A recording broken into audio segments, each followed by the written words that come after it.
Hello students. आज इस video में मैं आपको distribution of ocean and currents करने वाली हूँ, जो कि चैप्टर नंबर 4 है। और ये काफ़ी इंटरेस्टिंग चैप्टर है। इसमें आप पढ़ोगे कि हमारा जो अर्थ था वो काफ़ी डायनेमिक है। पहले कभी यहाँ पे एक बड़ा सा लैंड टेरिटरी होती थी, टेरिस्ट्रियल होता था, ठीक है। और ये पूरा जो सराउंडिंग आप देख रहे हो, ये पूरा ओशन था यहाँ पर, जिसको हम पैंथलासा बोलते हैं। और ये पूरा मास जो था, ये लैंड बॉडी, इसे हम बोलते थे पैंजिया, ठीक है। तो हम ये पढ़ेंगे, हमें पूरा स्ट्रक्चर पता चलेगा अर्थ के बारे में, जो कि बहुत ही इम्पॉर्टेंट होगा और बहुत मज़े आएंगे इसको पढ़ने में, ठीक है। तो मैं स्टार्ट करती हूँ chapter number 4, distribution of oceans and continents. कैसे ओशंस और कॉन्टिनेंट्स की डिस्ट्रीब्यूशन हुई है हमारे अर्थ में, ठीक है। प्रीवियस चैप्टर्स में हमने पढ़े थे इंटीरियर ऑफ द अर्थ, ठीक है। अर्थ की कैसी स्ट्रक्चर है, इंटीरियर है, हमने ये पढ़ा। एक कोर होता है, एक मेंटल होती है और ऊपर की एक क्रस्ट होती है, ठीक है। तो ये हमने पढ़ा। You are already familiar with the world map. हम सब जानते हैं वर्ल्ड मैप में, ठीक है। वर्ल्ड मैप में हमें क्या दिखा है, टोटल कॉन्टिनेंट्स देखे हमने। दिस इज़ नॉर्थ अफ्रीका, कुछ ऐसा दिखता है। This is south Africa, sorry north America, south America, and this is Africa, ठीक है। मैं थोड़ा बस ऐसे बना रही हूँ। फिर उसके बाद अफ्रीका के ऊपर फिर आपको यहाँ पर थोड़ा सा छोटा यूनाइटेड किंगडम दिख जाएगा और इतना बड़ा एशिया दिख जाएगा, जिसमें रशिया वास्ट ये आएगा। फिर यहाँ पे आपको इंडिया ऐसा दिख जाएगा। फिर यहाँ पे छोटा ऑस्ट्रेलिया दिख जाएगा। तो इस टाइप का हमारा जो है डिस्ट्रीब्यूशन है ऑल कॉन्टिनेंट्स का, वो टूट टूट कर अलग हो गए हैं और बन गए हैं। ये हम इस चैप्टर में पढ़ेंगे। तो आई होप आपको वर्ल्ड मैप पता होगा, ठीक है। आपको पता है कि कॉन्टिनेंट जो है वो 29% क्या करते हैं, सरफेस ऑफ द अर्थ को कवर करते हैं। एंड 71% ओशन जो है हमारे अर्थ में है, और 29% क्या है, ओशंस हैं सरफेस ऑफ द अर्थ में। और बाकी जो बचे वो ओशनिक वाटर्स हैं। The position of the continents and the ocean bodies, अभी जो हम देख रहे हैं मैप में, have not been in the same in the past. जैसे मैंने बताया पेंथलासा था और पेंजिया था, ऐसे पास्ट में बिल्कुल अलग था। आप जो अभी देख रहे हो ये स्ट्रक्चर ऐसा था नहीं, बहुत ही डिफरेंट था। More over, it is now a well accepted fact that oceans and continents will not continue to enjoy their present positions। तो अभी हम अगर आगे देखोगे तो हम इस फैक्ट को एक्सेप्ट कर लिए हैं, ठीक है, कि ओशंस और कॉन्टिनेंट जो हैं वो जैसे अभी है ना, वो ना कभी थे ऐसे, और अभी जैसे हैं वैसे ना आगे भी जाकर रहेंगे। कॉन्टिन्यूस ये क्या होंगे, चेंज होते रहेंगे। अब इवन इफ़ इट, अच्छा यहाँ if this is so the question arises, अगर क्वेश्चन आती है, ठीक है, कि what was their positions in the past, past में वो कैसे थे, why and how do they change, और क्यों और कैसे चेंज हो गए इसकी positions. Even if it is true that the continents and oceans have changed and are changing their positions, you may wonder as to how scientist no this. तो अगर मान लो ठीक है, अगर ये इस बात सच कह दिया कि ठीक है कॉन्टिनेंट्स और ओशंस ने अपनी जगह बदल ली, अपनी पोजीशंस में, जैसे पहले थे अभी वो कहीं और है, तो आपने ये भी सोचा होगा कि भाई ये साइंटिस्ट ने ठीक है बता दिया, लेकिन वो कौन से बेसिस से ये बता रहे हैं कि सच में ऐसी हुई थी। How have they determined the earlier positions. अब इन्होंने कैसे ये चीज़ बता ली अपनी अर्लियर पोजीशंस को, आप इसके आंसर्स खोज लोगे रिलेटेड क्वेश्चंस यही चैप्टर में। तो हम यहाँ पे देखेंगे कॉन्टिनेंटल ड्रिफ्ट, ठीक है। कॉन्टिनेंटल ड्रिफ्ट मतलब होता है चला जाना, एक जगह से उधर चला जाना, ड्रिफ्ट हो जाना, किसका, कॉन्टिनेंट्स का। Observe the shape of the coast line of Atlantic ocean. अब आप एटलांटिक ओशन की आप शेप देखो, कुछ ऐसा है ना। You will be surprise by the symmetry of the coast line on either side of the ocean. अब आप जो सिमेट्री देखोगे, जिस तरीके की इनकी जो कॉर्नर है आप वो देखो, no wonder many scientist thought of this similarity and considered the possibility of two Americas. तो इतनी सिमिलैरिटी इनको दिखी इनकी कोस्ट लाइन में कि यहाँ के जो साइंटिस्ट थे ना, उन्होंने सोचा कि यहाँ पे दो अमेरिकाज हैं, यूरोप और अफ्रीका हो गया। To be once joined together, बोला जा रहा है कि ये कभी क्या थे, यूरोप और अफ्रीका एक साथ मिला हुआ था। From the known records of the history of science, अब हमने अपने रिकॉर्ड्स देखा साइंस की हिस्ट्री में, एक अब्राहम ऑर्टिलियस थे, वो एक डच मैप मेकर थे, ठीक है। उन्होंने फर्स्ट प्रपोज्ड करा ऐसी पॉसिबिलिटी 1596 से बहुत पहले। ओंटोनियो पेलेग्रिनी, इन्होंने एक मैप शो किया जिसमें 3 कॉन्टिनेंट्स को साथ में दिखाई गई है। हाउएवर एल्फ्रेड वेगनर, इन्होंने तो भाई हिला दिया, इन्होंने तो पूरी ज्योग्राफी में ही अपना एक डिफरेंट ऐसा प्रिंसिपल रखा, ऐसा हिपोथेसिस दिया कि सब क्या हो गया, बिल्कुल हच्चे बच्चे हो गए, ठीक है, हक्का बक्का हो गए। तो जर्मन मेट्रोलॉजिस्ट थे ये एल्फ्रेड वेगनर, इन्होंने बोला who put fourth a comprehensive argument, इन्होंने एक बहुत ही सही सा, ठीक है, आर्ग्यूमेंट पुट फोर्थ किया कॉन्टिनेंटल ड्रिफ्ट, ठीक है। तो आपको पूछा जाएगा कि एल्फ्रेड नहीं, आपको पूछा जाएगा कि कॉन्टिनेंटल ड्रिफ्ट, ठीक है, कॉन्टिनेंटल ड्रिफ्ट की थ्योरी किसने पुट फॉरवर्ड करी थी, तो एल्फ्रेड वेगनर ने की थी, ठीक है, ये आपको याद रखना है, इज़ इम्पॉर्टेंट। तो एल्फ्रेड वेगनर ने 1912 को एक थ्योरी पुट फोर्थ करी वर्ल्ड में, एल्फ्रेड वेगनर ने, ठीक है, जिसको हम बोलते हैं कॉन्टिनेंटल ड्रिफ्ट थ्योरी। ये this was regarding the distribution of oceans and the continents, और उन्होंने ये कॉन्टिनेंटल ड्रिफ्ट थ्योरी जो दी थी, इसमें आपको बेसिकली दिखेगा कि कहाँ ओशंस की डिस्ट्रीब्यूशन है एंड कहाँ पे कॉन्टिनेंट्स, ठीक है।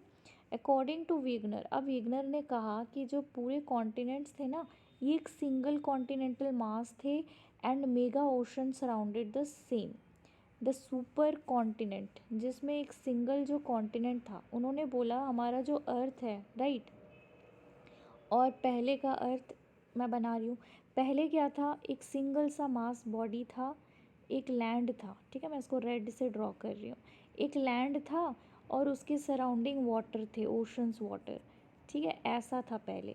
अभी हम कैसा देखते हैं, अभी हम यहाँ पे अमेरिका देख रहे हैं, राइट, यहाँ पे हम साउथ अमेरिका देख रहे हैं, फिर यहाँ पे अफ्रीका देख रहे हैं, फिर यहाँ पे यूरोप की कुछ कंट्रीज़ देख रहे हैं, यहाँ पे एशिया देख रहे हैं, ठीक है, और फिर यहाँ पे ऑस्ट्रेलिया देख रहे हैं। This is how we are looking, how we are seeing our earth is right now. और यहाँ पे जितने भी सराउंडिंग है दोज आर ओशंस, ठीक है। और यहाँ पर आप सॉरी, मैंने तो एंटार्क्टिका यहाँ पे इतना बड़ा देख रहे हो आप, यहाँ पे आर्कटिक देख रहे हो, तो आप इतनी, और यहाँ पे ग्रीनलैंड देख रहे हैं, ठीक है, यहाँ पे आपको क्या ग्रीनलैंड मिल जाएगी, तो ठीक है, मैंने ये बना दी। अब आपने हम ऐसा स्ट्रक्चर बताया जा रहा है कि हम ऐसा स्ट्रक्चर पहले था, अभी ऐसा हो गया है, एल्फ्रेड वेगनर ने ये चीज़ बताई।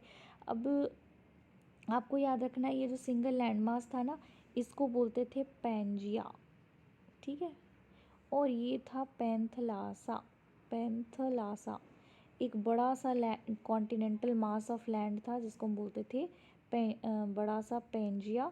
और फिर ये जो बड़ा, ये देख रहे हो ना बड़ा मास, ये पूरे पानी जो फैली हुई है, दिस वाज पैंथलासा, एक single water body and single continent, तो उनका नाम रखा गया Pangaea and Panthalassa, mega oceans, ठीक है, उसको पैंथलासा बोला उसने।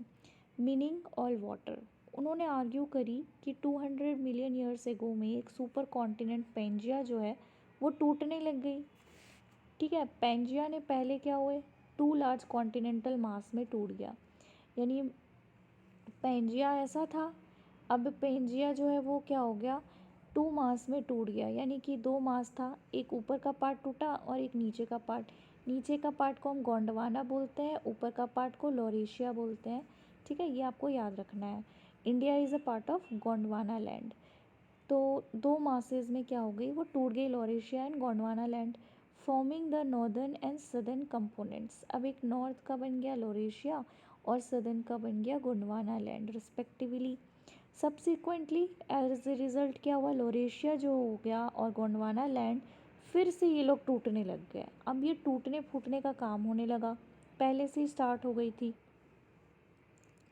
अब क्या हुआ, they break into various smaller continents. अब ये क्या हो गया, छोटे छोटे कॉन्टिनेंट्स में टूट के, जो आप अभी देख रहे हो ना, वो अभी यही है सीन, जो ये टूट टूट कर अभी आप जो देख रहे हो, south America, north America, Africa, Europe, Asia, ठीक है, ऑस्ट्रेलिया, ये सब टूट टूट के सब अलग हो गए।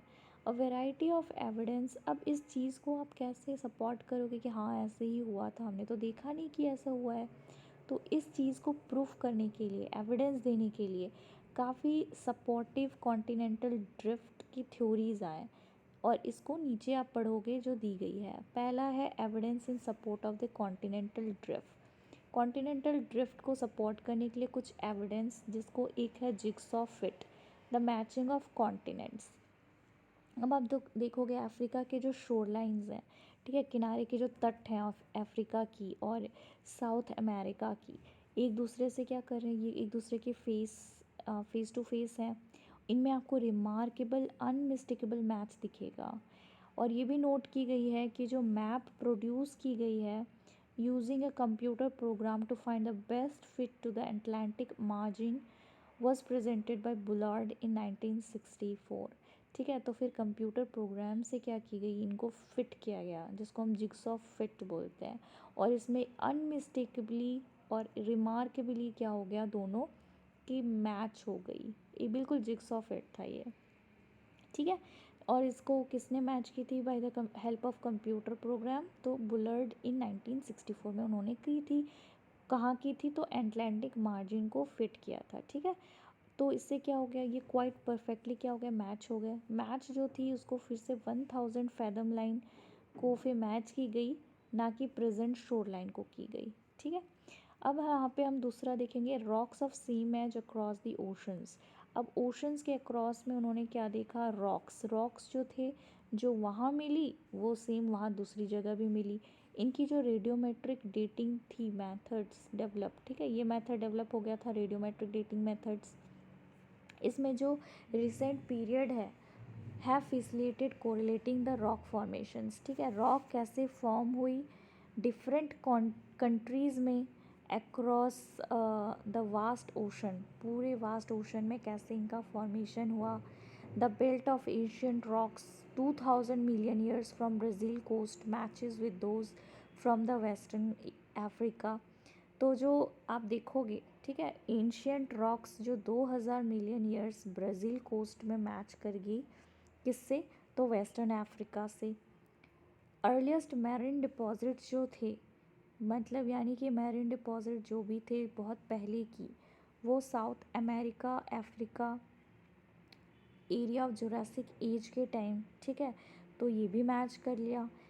तो oceans did not exist prior to that. तो इस समय क्या था, ओशन जो था जुरासिक एज के पहले नहीं था, ये चीज़ इससे प्रूफ हो गई, ठीक है। तो ये सब एविडेंस है कि जो मैरीन डिपॉजिट्स थे बहुत पहले की, साउथ अमेरिका और अफ्रीका की, ये जुरासिक एज का टाइम था, उससे पहले तो कुछ था ही नहीं ऐसा, ये सजेस्ट कर रहा है। फिर एक टिलाइट है, ये एक सेडिमेंट्री रॉक होती है, ये फॉर्म होती है ग्लेशियर्स के डिपॉजिट से। तो Gondwana system of sediments of India वाला देखोगे, is known to have its counterparts in 6 different land masses, ठीक है, 6 डिफरेंट लैंड मासेस में इनके आपको कुछ काउंटर पार्ट्स में दिख जाएंगे टेलाइट्स सदर्न हेमिस्फेयर में। एज द बेस, यहाँ पे जो सिस्टम ऑफ थिक टेलाइट शो करता है एक्सटेंसिव प्रोलॉन्ग ग्लेशिएशन। यहाँ पे बहुत टाइम से क्या हो रहा था, ग्लेशिएशन का प्रोसेस चल रहा था, ठीक है। Counter parts of this successions are found in Africa.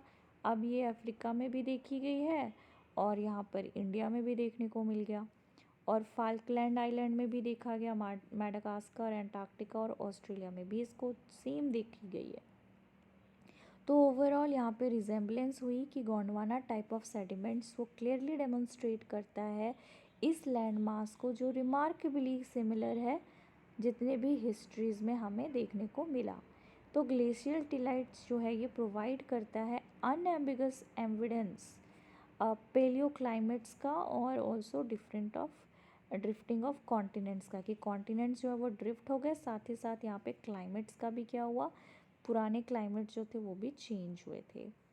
अब यहाँ पे एक दूसरा है प्लेसर डिपॉजिट्स। प्लेसर डिपॉजिट्स जो होती है, इसकी अक्रेंस जो होती है, rich placer deposits of gold in Ghana coast.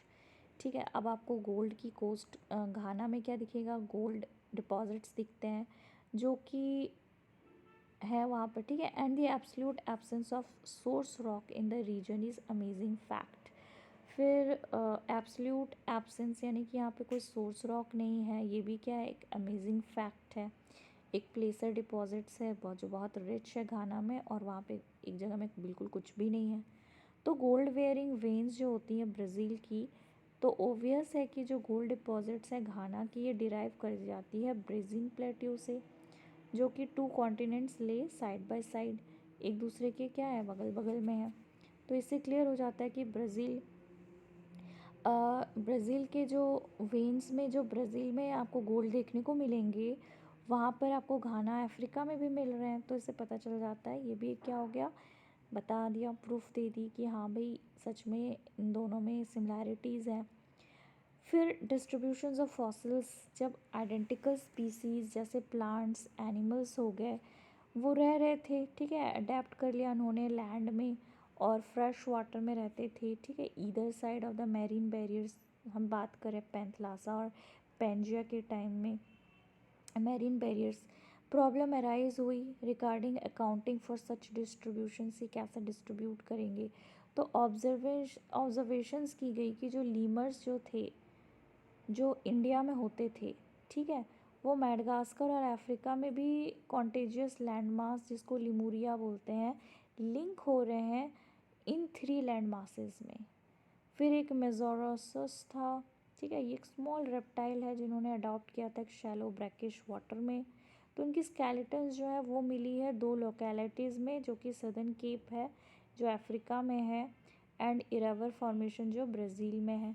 ये 2 लोकेलिटीज़ जो प्रेजेंटली अभी 4800 किलोमीटर एक दूसरे से दूर हैं, बट मिले तो एक जगह से ही हैं, है ना, ocean is between them, ocean है इनके बीच में। तो ये ट्रूली इंडिकेट करता है कि कभी जो थे ये लोग जुड़े हुए थे। अब क्या हो गया, कॉन्टिनेंटल ड्रिफ्ट हो गई। अब हम पढ़ेंगे फोर्स ऑफ ड्रिफ्टिंग। अब क्या फोर्स रही होगी कि ये लोग एक दूसरे से अलग हो गए होंगे। वैगनर ने कहा कि जो मूवमेंट थी वो रिस्पॉन्सिबल थी ड्रिफ्टिंग के लिए कॉन्टिनेंट्स की, और ये कॉज्ड हुई थी बाय पोल फ्लिंग फोर्स। उन्होंने एक नाम दिया कि पोल फ्लिंग फोर्स है, उसी से क्या हुआ, एक दूसरे से ये लोग दूर भागने लगे। और एक टाइडल फोर्स हुआ होगा, जो ओशन ने मार मार मार कर, धक्का मार मार के क्या कर दिया, कॉन्टिनेंट को साइड कर दिया। Polar fleeing force relates to the rotations of the earth. अब पोलर फ्लीइंग क्या है, ये रिलेटेड होता है कि अर्थ जो है ना वो राउंड राउंड घूम रही है ना, वो रोटेट कर रही है अपने एक्सिस में, तो उसके चलते क्या हुआ होगा, कॉन्टिनेंट्स ड्रिफ्ट हो गए होंगे। ये बात कहा था एल्फ्रेड वेगनर ने। You are aware of the fact that the earth is not a perfect sphere. फिर आपको ये भी पता है कि अर्थ जो है वो स्फीयर नहीं है, वो जियोइड है, यहाँ से फ्लैट है और यहाँ से बीच से बल्ज्ड है ना, इसको हम जियोइड बोलते हैं। It has a bulge at the equator, this bulge is due to the rotation of the earth. अब ये जो बल्ज है कैसे हो गया है, क्योंकि अर्थ जो है वो राउंड रोटेट कर रहा है। तो ये एक सेकेंड फोर्स है जो कि ये सजेस्ट करता है वेगनर के द्वारा कि जो टाइडल फोर्स हो गया, इससे क्या हुआ, अट्रैक्शंस हुई मून की एंड सन की, जिससे डेवलप हो गया टाइड्स। आपको पता है tides, high tide low tide आती है, वो कम्प्लीटली किस में बेस्ड होता है, मून। ठीक है, मून जो होता है पुल करता है उसे इन ओशनिक वाटर्स। वैगनर ने बिलीव करा कि these forces would become effective when applied over many million years. ठीक है, बहुत सालों तक वो चीज़ जब अप्लाई करोगे ना, होते रहेगा तो क्या होता है, काफ़ी इफ़ेक्टिव हो जाता है। जैसे वाटर गिर रही है किसी सरफेस ऑफ रॉक्स में, तो वाटर बहुत टाइम से गिरती है तो उस रॉक क्या हो जाता है, स्मूथ हो जाती है बहुत। ठीक है, तो ये भी वन ऑफ द रीज़न्स था। हाउएवर यहाँ पे बहुत सारे स्कॉलर ने इसको कंसिडर करा कि ये जो फोर्सेस है ये टोटली इनएडिक्वेट है। इन्होंने जो रीज़न दिया भाई ये काफ़ी पर्याप्त नहीं है, ये इनफ नहीं है सजेस्ट करने के लिए कि एक्चुअली सच में कॉन्टिनेंटल ड्रिफ्ट हुई थी, ठीक है। और मून अट्रैक्ट किया तो इसे कॉन्टिनेंटल ड्रिफ्ट हो गई। और उन्होंने बोला कि tidal force was responsible just because of attraction of the sun and the moon, ठीक है। ये सब थ्योरीज इनको अप्रूव्ड नहीं लगी, इनको सेटिस्फैक्ट्री इनएडिक्वेट लगा, ठीक है, सेटिस्फैक्ट्री नहीं लगी। फिर उन्होंने बोला कि नॉन फ्लीइंग फोर्स होती है, rotation of the earth somewhat related to this, तो दिस वाज वेरी इनएडिक्वेट, ठीक है। फिर अब हमने पोस्ट ड्रिफ्ट स्टडीज़ के थोड़ा आगे जाएंगे। ये काफ़ी इंटरेस्टिंग है नोट करना कि जो कॉन्टिनेंटल ड्रिफ्ट होती है ये मोस्ट ऑफ द एविडेंस जो है कलेक्टेड हुई है कॉन्टिनेंटल एरियाज़, जहाँ में हमने फॉर्म्स ऑफ डिस्ट्रीब्यूशन देखा, फ्लोरा एंड फाउना, ठीक है। फ्लोरा मतलब वेजिटेशन, फाउना मतलब वाइल्ड लाइफ डिपॉजिट्स देखा, जैसे कि टीलाइट्स देखा। अ नंबर ऑफ डिस्कवरीज की गई during the post world war two ख़त्म हो गई उसके बाद। फिर हमने पीरियड एडेड न्यू इन्फॉर्मेशंस, नए नए इकट्ठे करे information, geological literature, particularly information collected from the ocean floor mapping. फिर हम ओशन फ्लोर के अंदर भी गए, वहाँ पे हमने मैपिंग करा, ठीक है। नए डिमेंशन से हमने स्टडी करी डिस्ट्रीब्यूशंस ऑफ ओशंस और कॉन्टिनेंट्स को दोबारा। फिर हमें एक सामने में आया कन्वेक्शनल करंट थ्योरी, जिसको आर्थर होल्म्स ने 1930 में दिया था। इन्होंने डिस्कस करा था पॉसिबिलिटी कि जो कन्वेक्शन करंट्स होती है वो ऑपरेट करती हैं मेंटल पोर्शन में। आपको पता है कि मेंटल में क्या है, वो मेंटल से लेकर आउटर कोर में आपको लिक्विड फॉर्म में मिलेगी रॉक्स, राइट। तो यहाँ पे क्या होती है, कन्वेक्शन करंट होती है, आपको ये याद रखनी है। ये जो करंट्स होते हैं ना ये जनरेट होते हैं क्योंकि यहाँ पे रेडियो एक्टिव एलिमेंट्स जो होती है वहाँ पे थर्मल डिफरेंसेस कर देती हैं। कहाँ पर, तो मेंटल पोर्शन में कर देती है ये रेडियो एक्टिव एलिमेंट्स, ठीक है। थर्मल डिफरेंसेस के चलते यहाँ पे रेडियो एक्टिव एलिमेंट्स होती रहती है। तो होल्म्स ने आर्ग्यू करा कि यहाँ पर एग्जिस्ट करता है एक system of such currents in entire mental portion. तो यहाँ पे पूरे मेंटल पोर्शन में करंट चलते रहती है, उन्होंने ये बताया यहाँ पे ऑपरेट होती है। उनकी जो ये अटेम्प्ट थी प्रोवाइड करने के लिए एक्सप्लेनेशन कि जो फोर्स है, issue of force on the basis of which contemporary scientist discarded the continental drift theory, ठीक है। वो चीज़ का उन्होंने प्रूफ देने की कोशिश करी, जो बाकी जो वहाँ के प्रेजेंट साइंटिस्ट थे उन्होंने जब डिस्कार्ड कर दिया इस थ्योरी को, तो वो प्रूफ दे रहे थे, कोशिश कर रहे थे एक्सप्लेनेशन देने का कि आखिर ऐसी क्या रीज़न हुई होगी कि जो कॉन्टिनेंट्स है वो ड्रिफ्ट हो रही है। फिर मैपिंग हुई ओशन फ्लोर की, बहुत सारी डिटेल रिसर्च हुई ओशन कन्फिगरेशंस, ये शो करा कि जो ओशन फ्लोर है not just a vast plain, ये सिर्फ एक वास्ट प्लेन नहीं है बट इसमें रिलीफ्स हैं बहुत सारे, कि आपको ओशंस में भी क्या माउंटेन्स मिलेंगे, प्लेन्स मिलेंगे, प्लेट्यूज मिलेंगे, just same as the continents. फिर यहाँ पे एक्सपीडिशंस की गई map of the ocean floor को, यहाँ पे पोस्ट वर्ल्ड वॉर 2 में ये पीरियड प्रोवाइडेड करा एक काफ़ी डिटेल पिक्चर ओशन से रिलीफ की, जिसे शो किया, ये इंडिकेट करा existence of submerged mountain ranges, ठीक है। हमें पता चला भाई ओशंस के अंदर भी माउंटेन्स, वो भी बड़े बड़े बड़े बड़े माउंटेन्स हैं, वो भी माउंटेन के रेंजेस हैं, एक दो माउंटेन ही, उनके बहुत सारे रेंजेस हैं। एज वेल एज़ यहाँ पे डीप ट्रेंचेस हैं, जो मरियाना ट्रेंच आप पढ़ने वाले हो, जो बहुत डीपेस्ट हैं, mostly located close to the continental margins, और कॉन्टिनेंट मार्जिन्स के बिल्कुल आसपास ही लोकेटेड है। मिड ओशियानिक रिजेस, ये आपको मिलेगी most active terms of volcanic eruptions, यहाँ पे हमेशा क्या होते हैं, वॉल्केनिक इरप्शंस होते ही रहती है। The dating of the rocks from the oceanic crust, इसने शो करा ये फैक्ट कि यहाँ पे बहुत यंगर है, ठीक है, कॉन्टिनेंटल एरियाज़, ये मेन पॉइंट है, आप इसको याद रखना।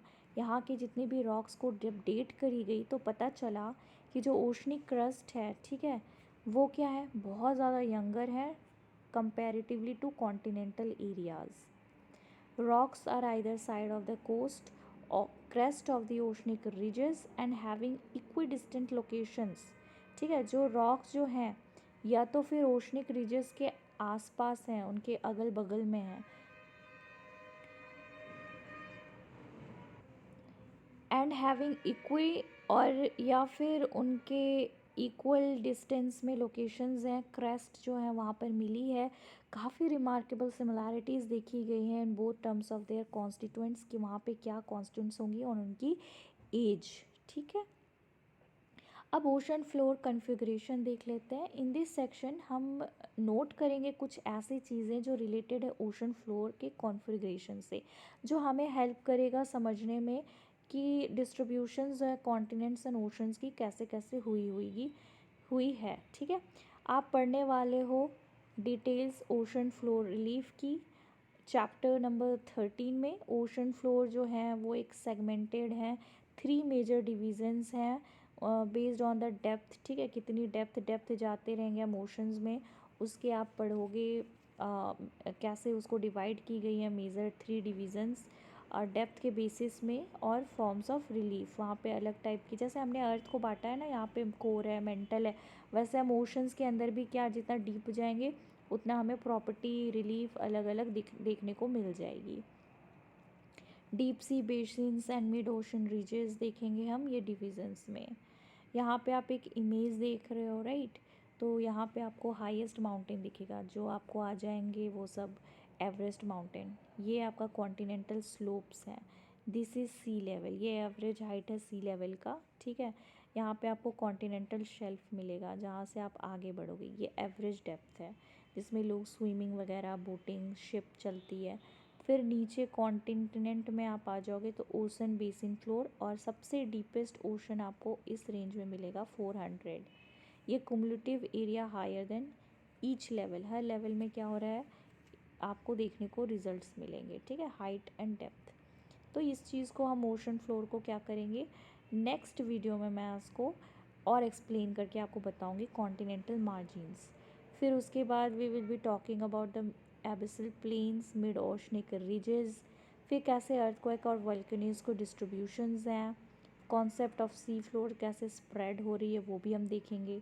फिर यहाँ पे मैप के थ्रू समझेंगे कहाँ पे कौन सी जगह डिस्ट्रीब्यूटेड है, सी फ्लोर स्प्रेडिंग कैसे हो रही है ये भी हम देखेंगे। ठीक है, फिर यहाँ पे हम देखेंगे कैसे जो है वो कॉन्टिनेंट्स एक दूसरे की जगह पहले होल थे, एक सिंगल मास था, वो कैसे एक दूसरे स्प्लिट होके इधर उधर ड्रिफ्ट हो रहे हैं। ठीक है, ये चीज़ हम देखेंगे। फिर हम यहाँ पे टाइप्स ऑफ प्लेट्स देखेंगे, this is again very important chapter. फिर मूवमेंट ऑफ इंडियन प्लेट देखेंगे, कैसे इंडिया की जो प्लेट है वो मूव कर रही है ना, ऐसे ऐसे ऊपर जा रही है। फिर बाद में ये लास्ट में चैप्टर ख़त्म हो जाएगी। आई होप आपको फर्स्ट वीडियो इंजॉयबल लगा होगा। एल्फ्रेड वेगनर की थ्योरी आप याद रखना 1912 में उन्होंने दी थी, और कॉन्टिनेंटल ड्रिफ्ट थ्योरी उनके ही द्वारा दी गई थी। फिर उसके बाद कन्वेक्शन करंट का जो ये थ्योरी था, इसे आर्थर होम्स ने 1930 में दिया था। 1930 ये वही इवेंट है जिस समय गांधी जी क्या कर रहे थे, सत्याग्रह है ना, सिविल डिसोबीडियंस मूवमेंट को लॉन्च किए थे। इस समय भारत जो था वो क्या कर रहा था, स्ट्रगल फॉर इंडिपेंडेंस। तो रिलेट करते चलेंगे और समझते चलेंगे chapters go, which would be very easy for us to understand. Even कुछ रिलेटेड टॉपिक्स को भी इसके साथ लेकर चलेंगे। ठीक है, तो मिलती हूँ मैं आपको नेक्स्ट वीडियो पार्ट नंबर 2 में with the same chapter. See you, bye guys.